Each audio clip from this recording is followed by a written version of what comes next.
bandwagon in terms of is there an effect of that? What's your topic first? No, I'm just kidding. My topic? Cash, cold hard cash. No, Clay. Obviously, we have an impermissible benefits legislation that prohibit people from providing financial resources to our families. So, No. I just meant in terms of the overall buzz that this is creating. Does it help you? oh, does it help in our effort to ultimately get legislation passed? No, I'm not. I'm off of that. I know. Give me your topic first. Did I miss it? He just wants to know if the donations have increased since the. Oh, donations. I'm all over the place. Okay, regular donations to the institution? Yeah, I have no clue. It's too early to interpret. Okay. Where is he coming from? I was able to interpret. Donations? I'm trying to get our team to Dallas. What is the legislation that you might propose next January? So really around the family benefits, what we will do is I'll have a discussion with my colleagues at Florida State, Stan Wilcox, the AD there, Rob Mullins at Oregon, Bill Battle at Alabama, and talk about their experience around this playoff system, and then we'll come up with a strategy to get feedback from other colleagues across the country. And this is our typical process for creating legislation. And somewhere in the spring, we'll draft a piece of legislation, and hopefully in October, the board of directors, when they normally meet, will consider passing the legislation that we present. And that's a little bit off cycle for them, but considering we'd have to have something in place for January, which is their other meeting, we would ask them to consider it in October. So a lot of discussion.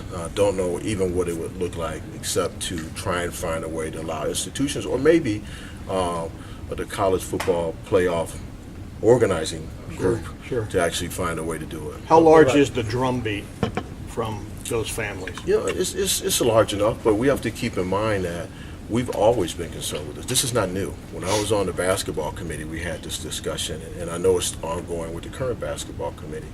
We're trying to look at strategies to try and make this happen. So it's not a new discussion.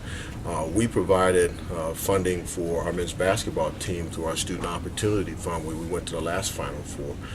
We've done it with our women's volleyball team this past year. So this has always been an issue for us. This platform, however, provides us a larger platform to really talk about it. And actually, as you all know, when the format was introduced last year for this playoff system, there were 3 concerns that some of us had, and this was one of them, particularly the turnaround game. Right. The second game is massive. Gene, how many players, families are you all providing that $800 max to them for this game? It's 85 for this game. For all 85? Yes, all 85. Okay. Who goes? Obviously, they're not all Right. going. We budgeted for 85 Okay. at $800 a pop. And that that's comes still- out of what fund? It's called the Student Opportunity Fund, and I would just tell you to go on the NCAA.com website and give you all the details around how that fund operates. Do you, I mean, everyone knew this game was going to happen Right. in January. Why are we waiting now till the 11th hour to sort of propose legislation for next year? Why wasn't anything done prior to? Good question. It's just like our association always does, which is why we're here today and dealing with the scholarship issues from 4 decades of old operations. So when the college football playoff thing was announced, as I said earlier, this was something that we raised, and I believe that it's something we should have addressed then, but we didn't, and so we're doing it now. Do you We worry? will do it. Do you worry about families accepting an improper benefit because the opportunity may be there? I'll let you guys speculate.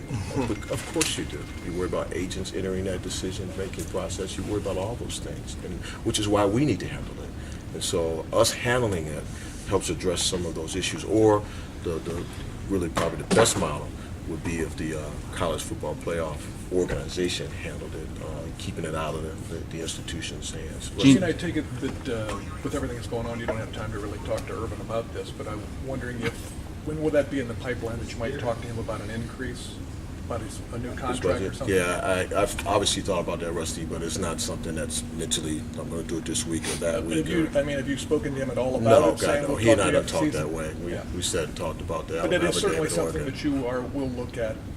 Maybe soon. this year or maybe next year. I just don't know, Rusty. I haven't even talked to my president or anyone else. In my mind, obviously, I always think about those things relative to all my staff, but it's not something that's like top of the pyramid right now. How surprised are you to be here this week, given everything that this team has gone through? It's unbelievable. I mean, it's you all see it like I do.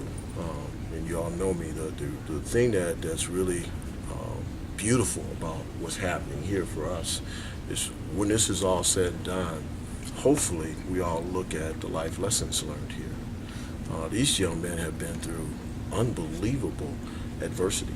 And you take a Darryl Baldwin who, you know, and some of them who were here doing our NCAA challenges, and the things that they've come through to this point, the things they went through this season, losing, you know, Braxton and, you know, JT, and the ultimate loss in Costa and the third string quarterback, all the things you guys have written about and seen. You know, the music would be, you know, when it's all said and done, you know, having them understand what they went through and how that makes them better for the rest of their lives. I mean, that's the music. And so, yeah, this is the wins, no doubt, unreal. That sledgehammer game down in New Orleans was phenomenal. But the lessons learned, to your point, to your question, it's just phenomenal. But it also speaks to, you know, the culture that Urban has created. You know, when he talks about these young men playing for one another, I would hope all of you see that in their character and their behavior and how they respond to you. This is a group of special young guys, and they do play for one another. The fact that you guys lost a game this year teach you anything about the playoff from a scheduling standpoint, or is the sample size still too small? You know, from a scheduling standpoint, you got to win. You know, you got to win. I don't care who you play. You got to win them all. And you know, we had hoped that Virginia Tech would continue to win after they beat us, right? Which would have helped us, but they went the other way. So there's so much art and science in the scheduling that it's always difficult to project. Now, when we move into the 9-game conference schedule in 2016 and the scheduling philosophy that we implemented with that, I am totally comfortable with that philosophy. This year's not really. Next year's certainly not really. We're hopeful that Virginia Tech comes back strong. And I think they're well under Frank's leadership. There's a bunch of young guys, and so hopefully they come back strong. But the other teams, non-conference, we're going to face, not going to help us a lot. But you're still under the philosophy that, you know, you need that one big out-of-conference game. At least, Sure. definitely. And we move in the future. Look at our future schedules. There's some years we have 2. So yeah, we've changed that philosophy in 16 and out. But yeah, you're definitely right. You have to look at your scheduling differently as you move out. And that's why we went to 9 conference games. Gene, are you guys taking the jumbo charter to Dallas again? Yeah, we are. Yeah, we just finalized that yesterday. Unless something fell apart this morning. But last night we locked into Delta as our carrier as opposed to United. Do you think your plane intimidated Alabama? When you Our guys plane, it was really hot. The pictures that you guys tweeted of it coming out of the sky. You know, you guys put some scarlet around there, some gray around there. Then it really would have happened. It's kind of like the capes that Nike put on the back of our new unis. So it really been cool. But no, it's great for the players to fly in that type of plane. It costs us a little more. As opposed to flying 2 smaller planes. But I think for these young men, they deserve that opportunity to fly that way. Is that a potential? Is that a possibility for down the line with the families to charter the families rather than give them money to say we'll put you on a plane? Possibility, but I would doubt that would be it because you have to fly in from different places. You know, from New York and Florida, fly to Columbus and charter. My recommendation would be you set it up just like you have the band hotel. So the local organizing committee has the family hotel. And then here's your stipend from the college football playoff, not from the schools, from the playoff. And they come up with the number based upon the number of teams, number of families, 3-night stay, and all that. So that would be the formula that I would hope we'd eventually end up with. In your preliminary discussions, do you feel like everybody's on board with this idea? Oh, no. As I said earlier, this is just mine, and I know Rob Mullins at Oregon feels the same way, and I know many of my colleagues do, Mark Hollis at Michigan State, but we haven't had the broad-based discussion. Just to repeat, the way legislation is created, we have to get enough people to be philosophically on the same page, because we got to get the votes, right? Philosophically on the same page, and then we have to frame it to fit everybody's particular interests when we finally frame it. So because we got to get enough votes, because some people philosophically will be opposed to this. You know, they'll be philosophically opposed to it, and some of that's based upon, you know, where they are financially as an institution. Because whatever funding exists, if it comes off the top, there's less money to go to, you know, your school, your school, and your school. So we just have to figure out how do we frame this and do it that the right way. So Gene, it takes a while. Gene, is this something that could be done through the Power 5 autonomy, or do you have to do it broadly through the whole NCAA? I think it would have to be the Power 5 and Group of 5. I could be wrong there, but the other 5 are also impacted because of the financial impact. Gene- On this big a stage, do you see Urban at his best? I mean, you know. with Oh the- yeah, I'm very fortunate in my career to have seen some outstanding coaches, including the guy I played for here part season. But to have the ability to be close to him, you know, at certain times throughout last week, building up to the Alabama game, to sit and chat with him on the plane flying home after the game. We chatted the whole way back. You know, you see him in a different way, and I wish the rest of the world could see him that way. But he's you guys know he's focused when he's locked in, and but when when it's accomplished, it's really a cool thing to see that he's got a different perspective on life, which is really cool. It's like Gene, though, he came into this making some agreements and arrangements with his family that he would Right. take a different approach to this job than at Florida. What's it do for you, though, to see, for him to see that this approach can work too? Yeah, I think he sees that naturally, and he and I had a conversation at the beginning. He and I had periodic conversations about, we live in worlds where it's hard to have friends. We have a lot of acquaintances, but it's hard to have friends. And so, who are your friends? Who are your friends? How do so how does that work? And so we have those type of conversations.